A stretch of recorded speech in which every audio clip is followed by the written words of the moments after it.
What is going on, everybody? It's time once again for another Is It Good review, and I am Brian here. And it's quite obvious what game I'm reviewing right now. It's Dark Souls 3, which is available now on Steam, PlayStation 4, and the Xbox One. And so this was really my first real attempt or foray into the world of Dark Souls. I had played a little bit of Dark Souls 1, but I let Dark Souls 1 kind of intimidate me. It was one of the first games that really, as a gamer, it actually intimidated me because of how extremely difficult the game is. And I'm not kidding. This game is very hard. You know, I used to think that one of the more difficult games I have played as a gamer was Ninja Gaiden on the original Xbox. If I say Xbox One, it sounds like I'm talking about the Xbox One. But anyway, Dark Souls, these games kind of originated. Actually, they didn't originate with a game called Demon Souls, which is on the PlayStation 3. Never played Demon Souls. I heard it's a great game. I need to check it out eventually. And then it kicked off with Dark Souls on PlayStation 3 and then Xbox 360. Now, I did get into Bloodborne. Bloodborne is also a Dark Souls-esque type game, created by From Software, which is the developer, and also published by Bandai Namco. And I loved Bloodborne. And then when I heard they were making a third Dark Souls game, I was like, well, you know what? I want to get this game. I want to try it, and I want to see if I'm going to enjoy it. So, thankfully, Bandai Namco, thank you guys for providing me with a review copy of this game. And this is going to be a review, but it's also going to kind of be a little bit of a guide for those who, like myself, have never really got into or have played a Dark Souls game, and you've just kind of heard that, well, you know, be prepared to die a lot, it's really hard. Because usually when you tell people that, they kind of get a little intimidated by it, and they're going to just assume it's not for them. Well, I'm going to tell you guys something right now. I didn't think that originally these games were going to be for me, but I love this game. One, the graphics are amazing. They're quite detailed. There's some beautiful scenes that you'll see here. I love the detail in the enemies. The bosses are very well detailed as well. The game design is just incredible, and you can tell they've definitely taken some time and effort into this game, much like they've done with Bloodborne, which is on the PlayStation 4. So about Dark Souls, well, what can you expect? Well, one, obviously, is the difficulty. This game is very hard. I mean, it's extremely hard. And no, you don't get a difficulty choice. You can't select easy. You can't select normal.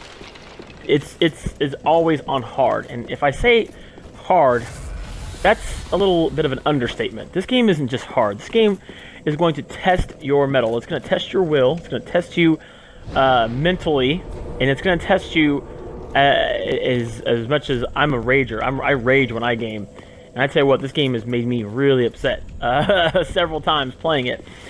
And the reason why this game is so difficult is because of not only how hard the enemies can be, but how the leveling system works. So in the Dark Souls games, depending on your character, which you do character creation, which I didn't show here, you can choose from different classes, different starting items, and things of that nature.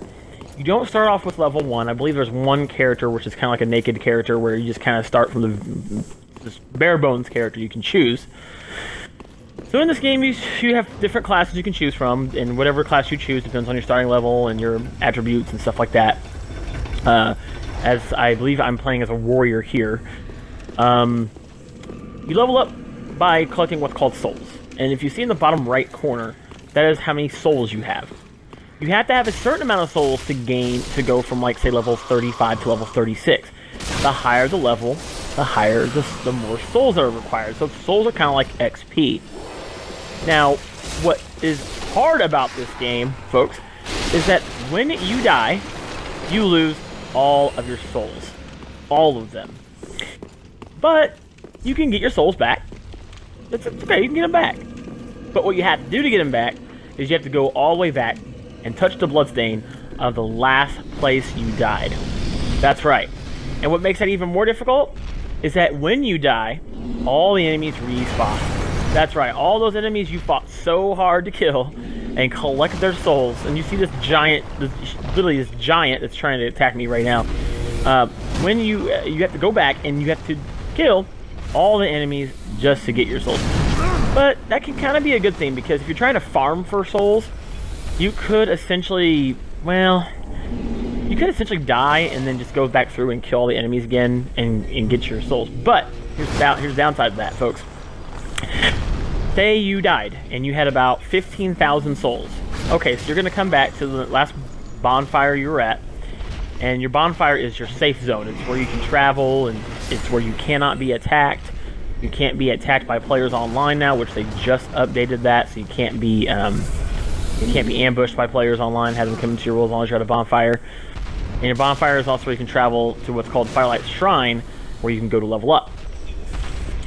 So say you go back to your bonfire, right? And you're going back to get your 15,000 souls you lost. Well, if you die again, you do not get the ability to get those souls. And the only souls you can collect is the ones you have earned from the first time you died trying to get your original souls, if that makes any sense. So the game is very hard, yeah, obviously, you know, but it does make you, I would say, a better gamer, because I feel like games nowadays, you know, growing up as an old school gamer, you know, playing old 8-bit games, some of those games, very, very hard. This brings that back, and that's what I like about these games. And although I did let them intimidate me the first time around, I have become a big, big fan of Dark Souls, and I love Dark Souls 3. You can actually play this game online with your friends. You can actually do this is new to Dark Souls series. They added it in Bloodborne, is a password system with matchmaking. So, say you have a password, which you'll see here in a minute, and I have that password, then I can go to my buddy and say, hey, put your password as this. So as long as my friends have the same password as me, I can jump into their game, and they can jump into my game, and we can play the game on co-op. Boss battles are insanely difficult, for the most part, and you have to really learn, and you can see that I just died, you have to really learn how to play the game. So, is this game good? Yes, this game is amazing. I really can't say much more than that. You have to go check this out. It is available right now. Thank you guys for taking the time to watch this video. I really hope you've enjoyed it. You know, be sure to hit that subscribe button. Give this video a thumbs up. That's the best way to help me. And until next time, guys, see ya!